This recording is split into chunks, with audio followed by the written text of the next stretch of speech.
Merfolk versus a diamond player on the draw. Yes, we have not played against Pest of the West. So this is an iffy keep. He's taken a mulligan. He has no companion to give us a clue. Worst case, we get Thoughtseize and lose our Shoreline Scout. In best case, we get to play the Scout and the Cenote Scout and draw a land. So we're going to keep this and cross our fingers that we get up to the 3 lands to cast that Rege. Did not get Thoughtseize and drew a land, just like we drew it up. So we're going to play the Cenote Scout first. We're still digging for lands here. Glasspool Mimic's going to be fine in this hand. Oh, interesting. Usually that'll mean a mono black of some sort. Play the Sanctum, get in with the Cenote Scout, put in the Tunnel Guide. So depending on what we draw next turn, we might play the Shoreline Scout and then a 2-drop. Blood Tokens deck with aggressively discarding. Interesting. Alright, we drew the 3rd land here, but we don't have a Merfolk we can play off the Mutavault. So I'm just going to run out for value, do our Glassful Shore, put the Tunnel Guide in, stack up tokens on that Cenote Scout. Or sorry, counters on the Cenote Scout. A second Rege could be good. I don't really know what we're going to be up against here.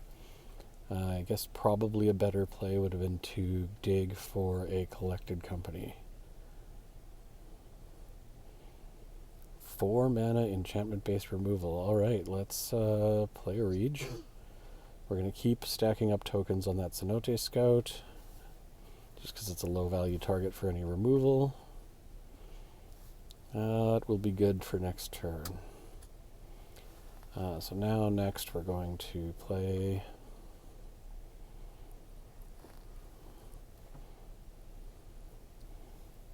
the Shoreline Scout, do some more counter stacking. And then we're going to turn the Rege into a Trop because we want 5 mana up to cast both the Master and that Svellion next turn, assuming he doesn't just scoop to this, given he'll be at 2 life. So this isn't too bad. We might be playing into a Sweeper, but if we're playing into a Sweeper, we've got a Mutavault to counterattack, and we've got some good plays next turn. Invoke Despair is not going to do it. We'll sack our Shoreline Scout. We have no enchantments. We lose some life, but it doesn't matter. We're definitely doing 2 damage next turn. So we're just going to swing in and finish this one. So a control-y deck with some kind of enchantment sub-theme. We're going to bring in enchantment removal and card advantage cards. One thing about the enchantment-based removal like he was playing is they're quite vulnerable to Tishada's Tidebinder because you can just counter it and keep your stuff on the board. I didn't see any creatures, so we're not going to bring in Eden or Mindsinger. I suspect he has them. But given where our deck was positioned against that, not having our removal might not be the end of the world.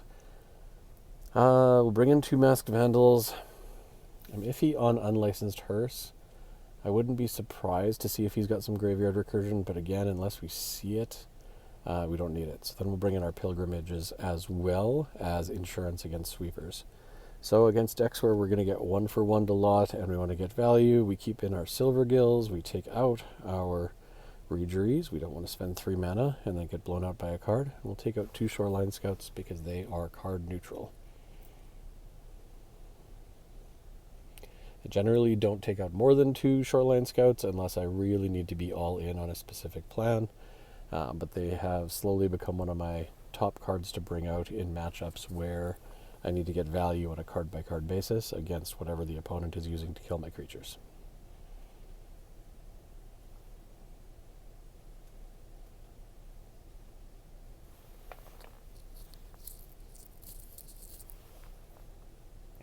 Apparently we're looking at a tough decision on who is going to play first.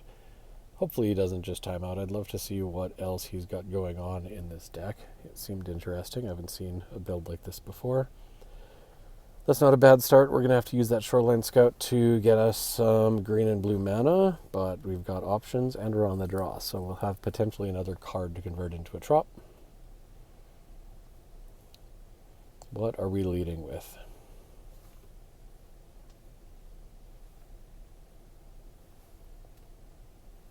Oh, creatures. Maybe I should have brought in some creatures.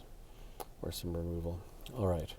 So, as we planned, we're probably going to hit the Master of the Pearl Trident here and play a little bit at instant speed and disrupt his plan on the play.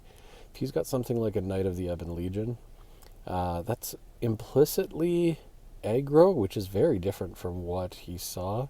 So I don't know if maybe he sideboarded into a more aggressive plan or he just hit very strange cards last time. So we'll keep...